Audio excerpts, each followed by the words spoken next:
انوکھا ایک قصہ ہے، عجب اس کی کہانی ہے، وفا کا ذکر ہے اس میں،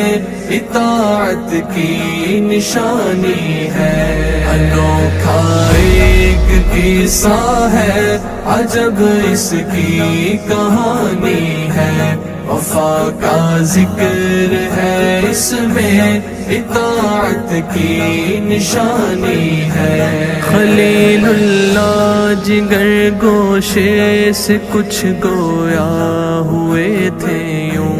سنو نور نظر جانے پدر جو بات کہتا ہوں، عجب سا خواب دیکھا ہے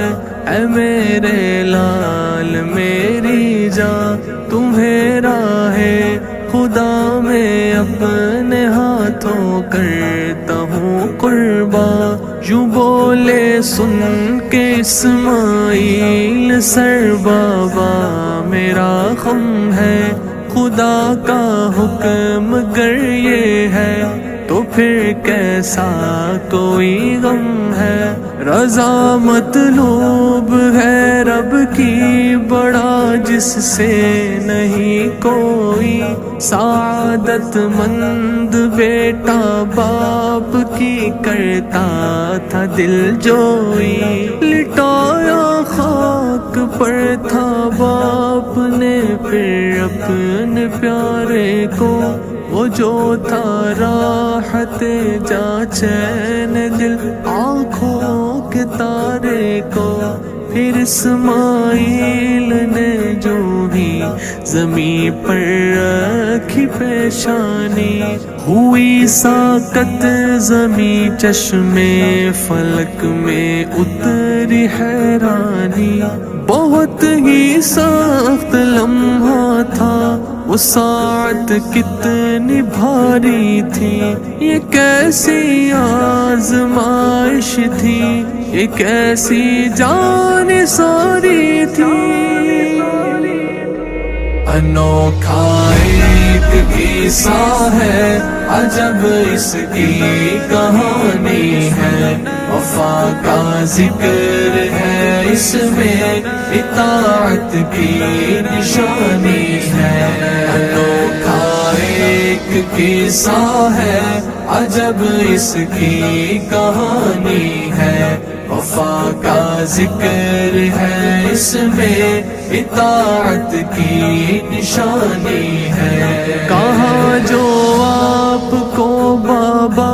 میری صورت نظر آئے، کہیں شفقت کا جذبہ حکم پر غالب نہ جائے، یہ بہتر ہے کہ آنکھیں باندھ لے کپڑے کے ٹکڑے سے، نہ مشکل امتحان ہو جائے پھر بیٹے کے مکھڑے سے، نہ ابراہیم جھجکے تھے نہ بے چینی گھیرا تھا، چھری کو اس کی گردن پر بڑی ہمت سے پھیرا تھا، مگر کرنا خدا کا تھا،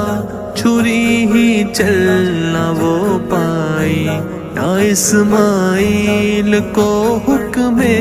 خدا سے آج بھی آئی، یہ ابراہیم کا انداز سنت ان کی کہلایا،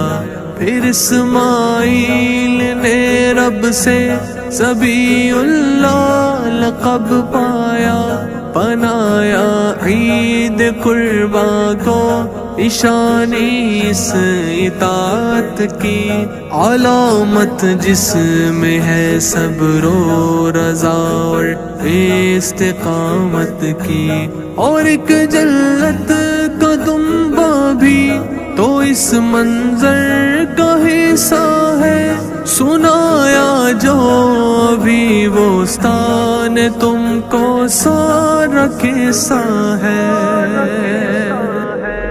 انوکھا ایک قصہ ہے، عجب اس کی کہانی ہے، وفا کا ذکر ہے اس میں اطاعت کی نشانی ہے انوکھا ایک قصہ ہے عجب اس کی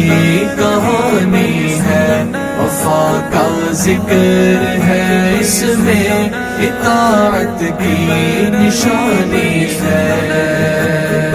ابراہیمی سنت